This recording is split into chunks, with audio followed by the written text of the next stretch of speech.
Hello, friends. We are here to talk about The Real Housewives of New York, season 14, and we are on the finale, part one. I'm going to apologize ahead of time for any background noise because my dishwasher's on, but things have to be done.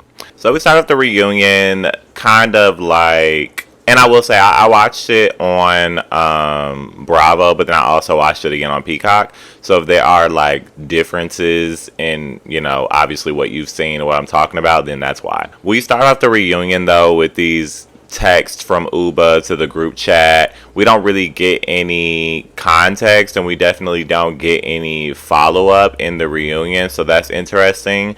But I guess, from what we see, Uba's texting the chat, and she's like, I'm going to be getting into Karen, referring to Aaron, just puts a K in front of Aaron. So I thought that was pretty clever. I'm sure she didn't come up with it. Maybe somebody on the internet did, but regardless, it's pretty iconic.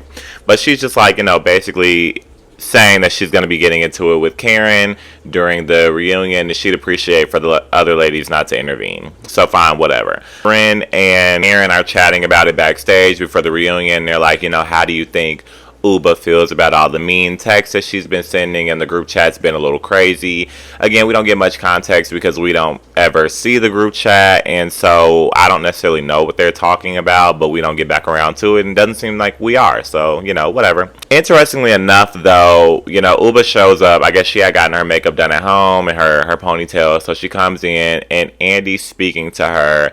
So I made a note about this in recent years, like when we watch reunions, but even now, specifically if you haven't caught it before, Andy makes a point to Uba of saying, well, we're here at the reunion to basically talk about things, hash them out, and see if we can move forward. I believe that part of that is true. Like, yes, that is what a reunion ideally is for, but I'm what I'm trying to say is I wonder if they tell the ladies this to kind of put them at ease or make them feel a little bit more comfortable or set the tone for them to share and really talk about things. Even though, we know reunions can typically be a little bit more messy. Like for me, I just feel like a reunion is more so just like a TV thing. Like it's kind of just like the Super Bowl of it all. Like the season goes off and you're looking forward to like the big thing. Like yes, we get the finale of the season, but what we're really looking forward to is the reunion, to see everything come to a head, especially in present years, after the show has been seen and we've reacted to it on social media and we've reacted to it on YouTube, and the ladies get to see that and they watch it with us and they tweet, you know what I'm saying? Like we get to see everything. So like the whole surface characterization of Andy saying, well, we're here to rehash and to see if we can move forward, I don't necessarily buy it. It's interesting to me that that's how they pose it to the ladies, and I'm wondering if the ladies ever really buy it as well. For me, reunions don't give come and let's make up. That's all I'm saying. But Uba's whole thing, I guess, with Aaron, again, I just didn't feel like I got context. Maybe you guys understand, but I don't. Her whole thing is with Aaron is that she feels like Aaron gaslights her and lies. I could understand the gaslighting thing, I guess. I don't have anything tangible that I necessarily want to point to right now, but I can understand in general Aaron being called a gaslighter. But in terms of the liar thing, I don't really know where that's coming from.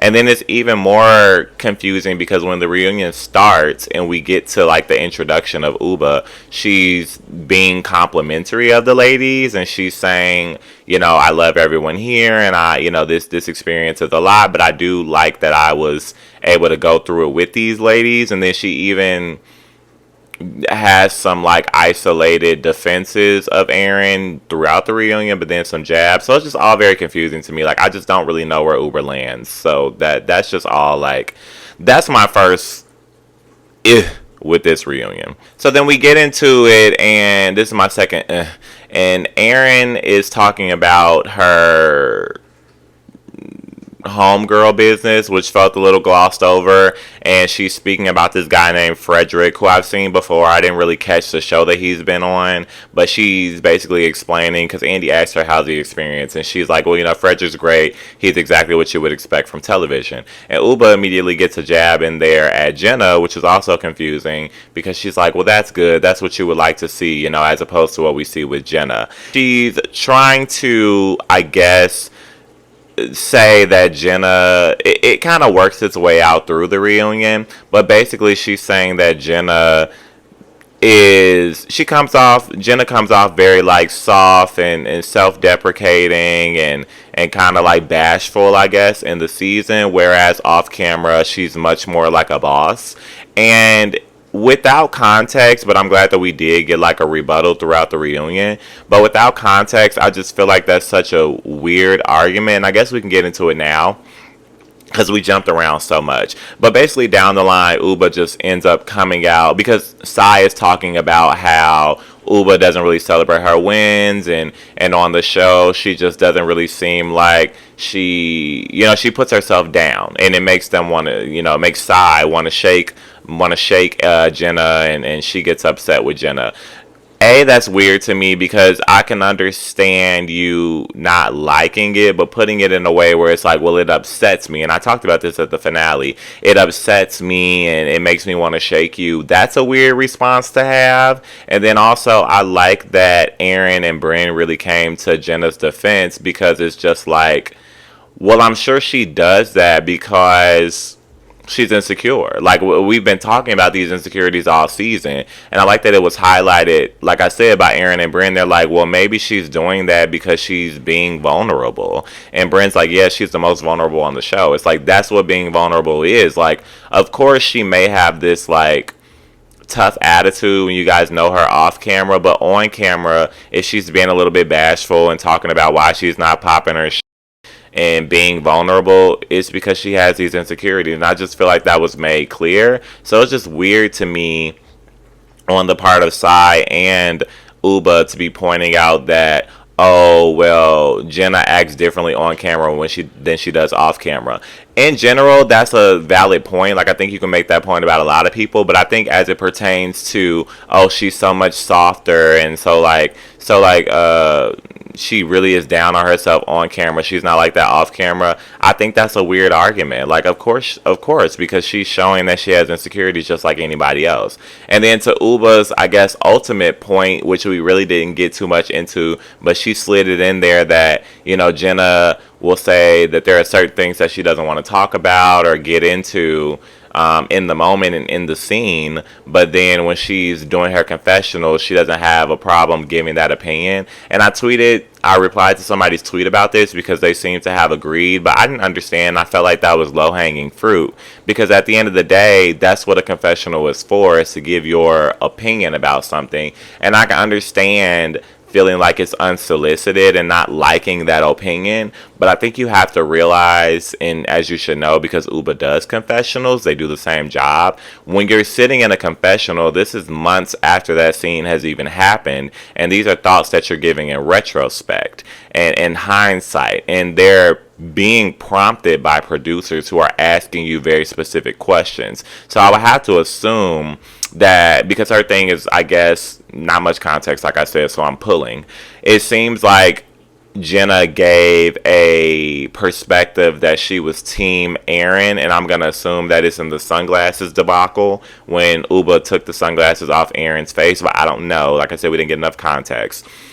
But something happened where Uba said that she was team Aaron, whatever, in a confessional. Whereas when she's in the scene, she doesn't really give, Uba feels like Jenna kind of evades arguments and things like that and isn't really present.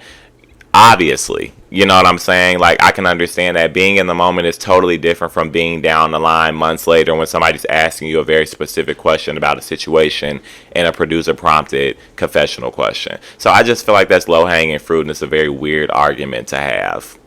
But let's move on. We kind of had like individual packages on all the ladies. So we start with Erin, and I did like how Erin was explaining, the fact that she has this type A personality because she, was taking care of her 3 or 4 siblings, kind of by herself at a very young age, and she was forced to grow up quickly. So I would appreciate that, but I did think it was interesting also to hear that there was some type of breakdown in her and Sai's relationship. I didn't really see it coming. I don't know if I wasn't paying attention to the socials, but I guess that, Erin had done an interview or a podcast where she was saying she felt like she didn't know what happened with Sai throughout the season. Like, what Sai was giving during the season felt kind of, I guess, critical of Erin. So Erin felt like that friendship was a little weird.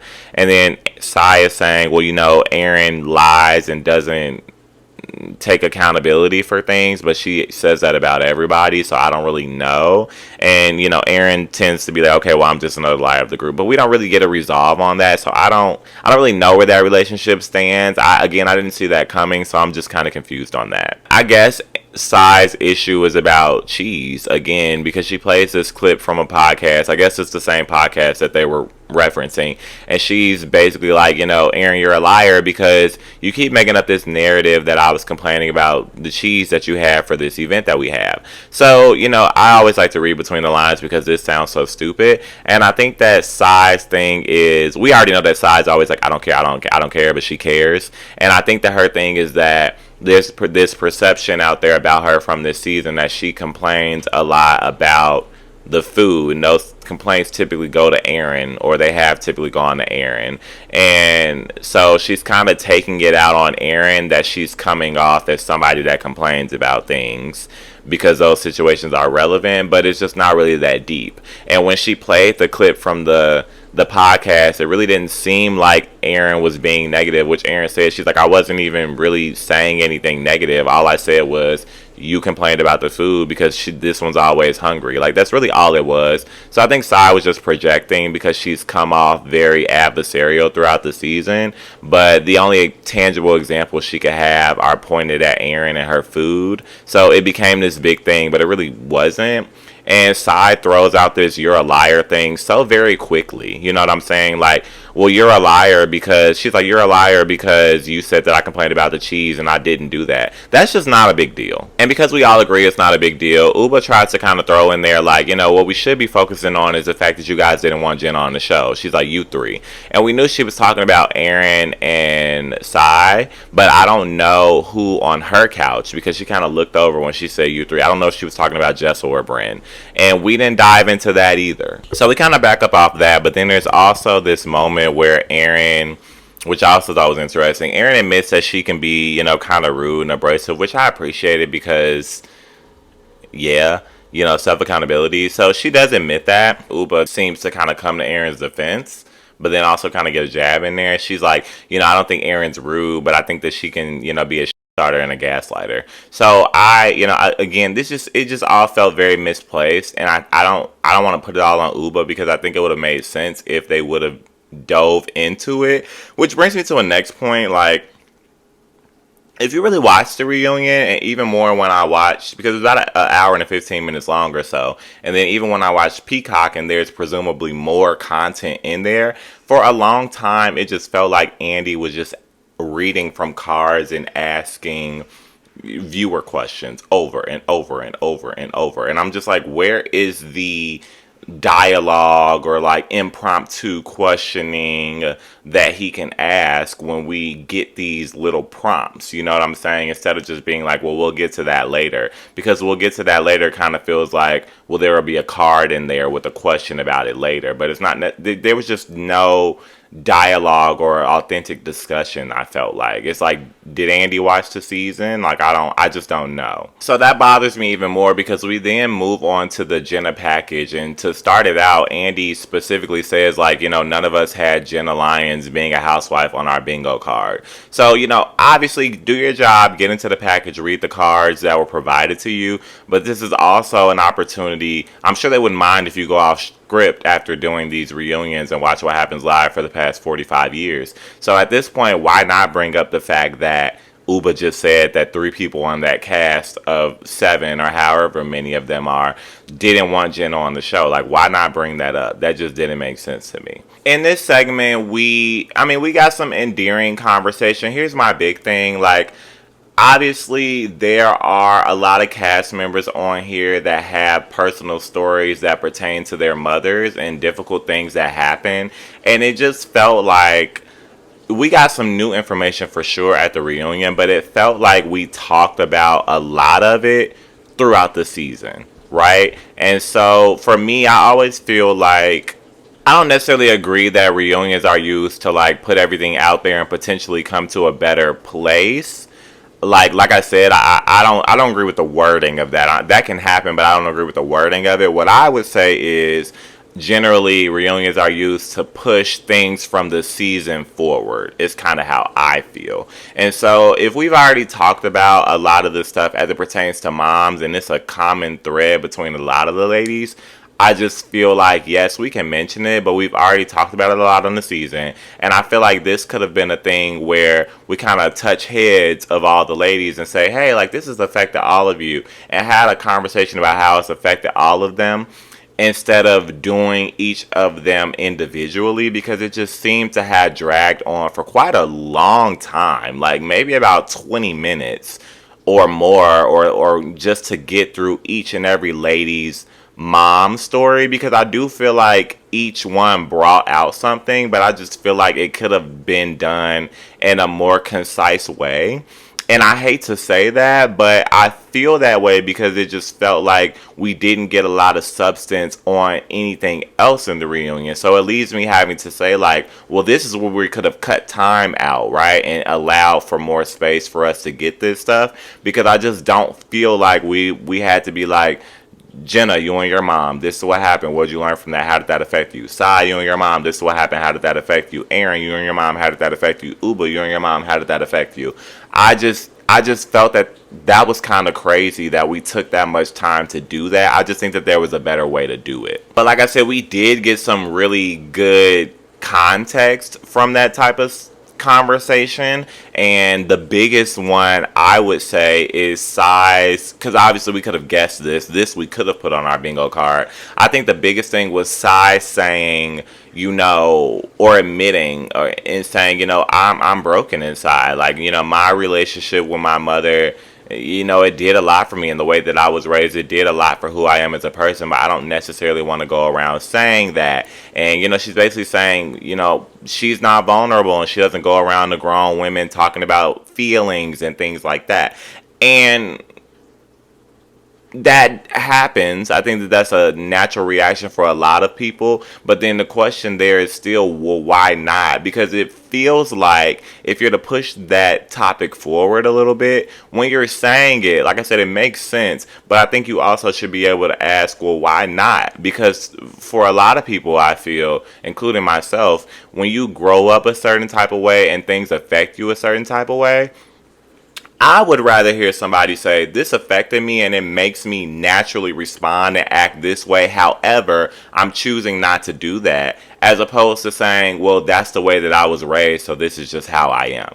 Like, why not push that forward and choose to do differently? You know what I'm saying? So I think that's why I was seeing some reaction in Andy's face when he's asking her. That's kind of the only impromptu response I felt like I was getting from Andy. The only dialogue that I felt like I was getting. Like, okay, so well, why not? Like, why not have more productive conversations and more vulnerable conversations with the ladies? But the only response he was really getting was just like, because that's just who I am. Like, I've never been like that. Well, why not change that? You know what I'm saying? It's not like Andy can keep asking, like throwing that ball at the wall. Like, why not change it? I think we get the premise of what was going on. It may have been lost a little bit on Sai. You can't teach an old dog new tricks. I'm sure that's just been how she is. But hopefully she's able to come out of that. I don't know. And I'm getting that Sai is lacking some self-awareness in this category, because then she starts to go on and say, well, it's also because, like, I want people to look at me and feel happiness. And so, like, I use humor. And I'm like, and it, like, Aaron and Bryn are both like, happiness, like that's not really what's happening. And I did like, again, how Andy's like, well, do you feel like that's landing? Like, do you feel like that's working?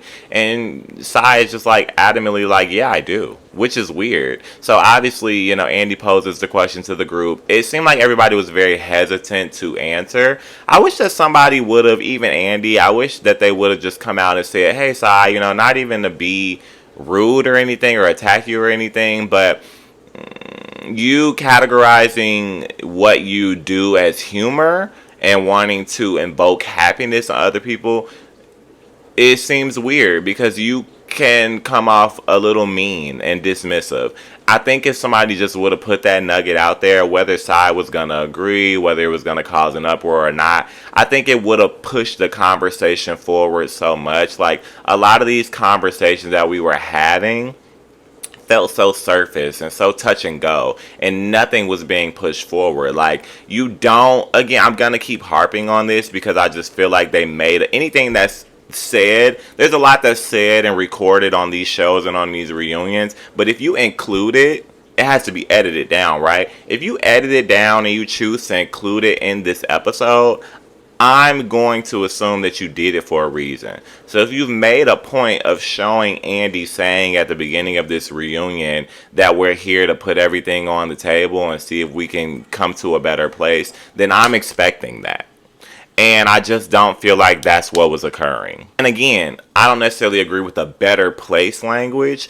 I'm going to characterize it as moving the argument forward, pushing the topic forward. And I just don't feel like anything was pushed forward. I feel like, were we putting it on the table and acknowledging that it happened? Absolutely. But we all have eyes and ears. Yes, we could have easily missed things because a lot happens throughout these seasons and in these episodes. So it's easy to miss things. And it's great to be able to put those things, to reintroduce those things and show the clips. But then you want to push it forward and give more context. And then see, okay, so where are we now? You know, what did we miss throughout the season? So much happens through the season, it has to be edited down. Maybe we didn't include this. Maybe you watched it now. Maybe you feel differently. Maybe Jim Bob tweeted something that resonated with you. So what is different now? How is it pushed forward now? And we just were not getting that on anything. Another topic that I just didn't think was important, we start talking about the whole Jenna gifts thing, but I will say that this was pushed forward a little bit. I wish that it had happened a little bit faster. This is another segment where I feel like we got a tidbit of something, but we could have taken that and kept it going. And that tidbit that I appreciated was Jenna giving us the clarification that the gifts that she was giving, yes, while they were, you know, things that she worked on and that had her name attached to it previously, they're not things that you can purchase today. So it's not like her giving this gift is going to be advertisement for people to be like, oh, I want to go buy that, and then she's going to benefit from it. You can't get those things. She's basically saying, these are things that I have in my home that previously were on sale, and people will come and be like, oh, I wish I could get that. So she's saying, I have them, so I'm giving them out as gifts because you can't get them anywhere else. So I appreciated getting that clarification, but it being a topic for 5 minutes and us getting a clip about it and a montage and all this banter about it, I just felt like it was a waste of time and it was unnecessary. It was weird because I did see a lot of uproar on Twitter about people saying it's weird that Sai gave this whole soliloquy saying, like, well, I was tired of receiving the gifts. I just felt like it was enough already. I agree with that, but Sai says that about everything. So I didn't need to hear it. We started talking about the Uba boyfriend thing, which I felt like from a production standpoint was very low hanging fruit. And the whole reunion started making me feel like, was I watching the season with rose colored glasses? Because we are really diving into topics that just aren't important. And so as I'm watching this and realizing now we're almost done with the reunion and now we want to seemingly light a fire under the reunion by discussing this topic, like, oh, this is the big thing. That's just kind of how it felt to me, or this is what felt like had the most energy behind it, you know, to at this time of the reunion, because nothing else had been occurring. And then I also related that back and I'm like, well, this was the big drama that they kept leading us up to for the finale, and it also was like the last 2 minutes of the finale. Like, it just was not important. And so I'm just like, is this all that we had to go off of? But again, we get a very long, drawn out segment with a lot of dialogue that I don't feel like we needed. And, you know, again, we got a small tidbit that gave us some clarification, but that could have came quicker. And that was just that Sai admitted, you know, that she basically took out her anger on Bryn bringing up the whole boyfriend thing at the finale. Fine. I feel like Sai was kind of doing that, though, to give her a point. She was kind of doing that in the episode. Like, she was always very clear in the scene and in the confessionals of the finale that she was wrong for telling the ladies about Uba's secret.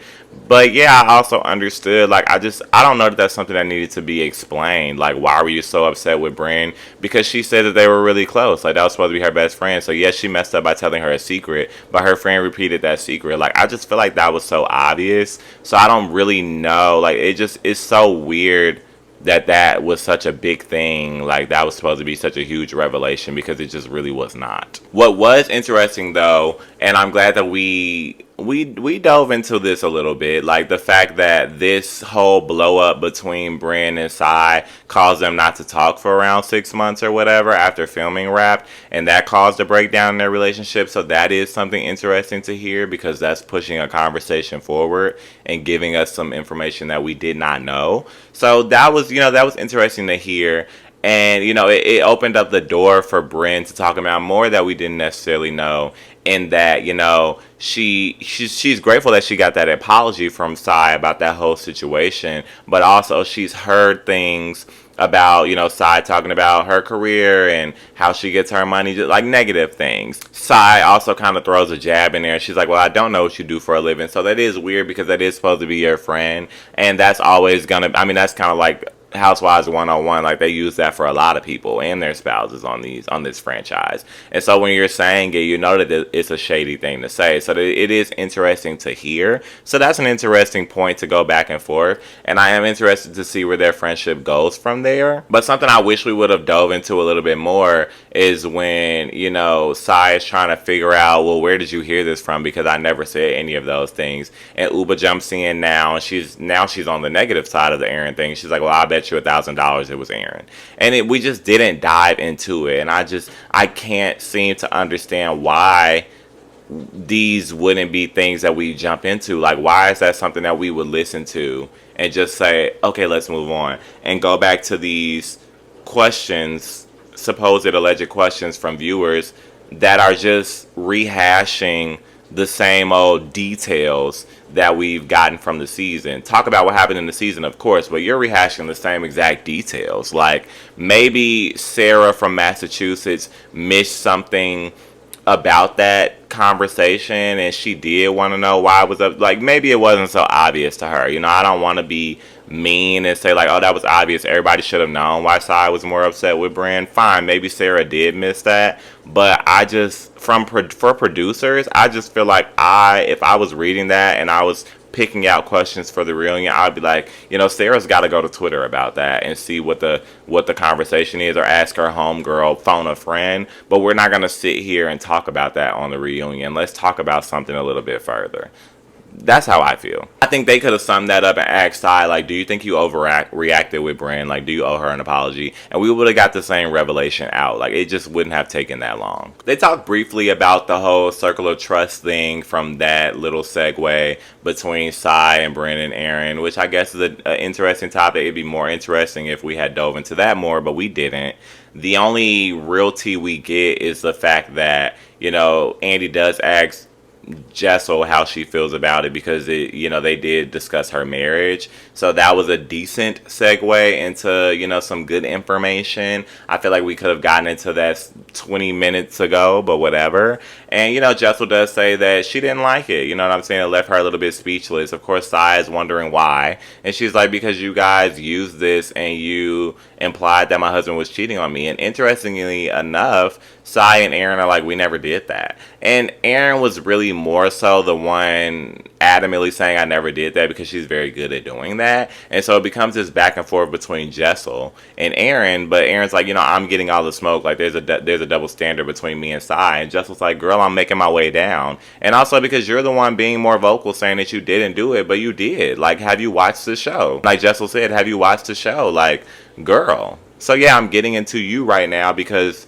you're not making any sense. And we end off the reunion with Sai basically, she hadn't at first really denied that she said the stuff about Pavitt, but she does backpedal a little bit. It felt like she was having a meeting. It felt like Sai and Jessel work at Starbucks. And while they're on the floor working at Starbucks, Sai is very aggressive towards Jessel and mean towards her. So after about 14 days of this, Jessel reported it to management, and then they had to meet with the manager, and the manager's asking Sai, hey, what's the deal? Like, what's going on? And Sai is like buttering it up and smiling in front of the manager, like, no, everything's fine. Like, it is what it is. Like, yeah, I may have been a little aggressive, but it didn't have anything to do with me. So Sai's like, it doesn't have anything to do with me. I shouldn't have had an opinion about, she's really just the same way I'm skating through it right now. She's skating through it talking to Andy. She's like, I shouldn't have had an opinion about Pave. Like, I never should have said anything about anybody's marriage. It is what it is. I just feel like you guys don't have any chemistry. Like, I don't see a connection between you two.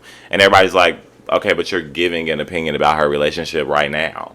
And it's just like, that doesn't even make any sense. Like, we see more of their chemistry, and this is hopefully this doesn't feel biased. If it does, I really don't care. Side voice, but like, we see more chemistry between Pavin and Jessel than we do any other couple on this show, and it's just so clear they are friends. And that's what most people would say about a relationship: friends first, and they have that. So I just don't understand what the issue is. To say that they have no connection at all makes no sense. If you feel like they're not romantic, fine, that can be your point, but who cares? Because like I said, not all relationships are conventionally romantic and lovey-dovey, but to say they have no connection at all sounds so stupid. And of course we have to end on a cliffhanger, and Jessel's basically getting into Sai, and she's like, you're not understanding the fact that, even when I said that we were not having intimacy for over a year, I was going through postpartum. Like, all these things have to go into play. And we had the whole IVF thing.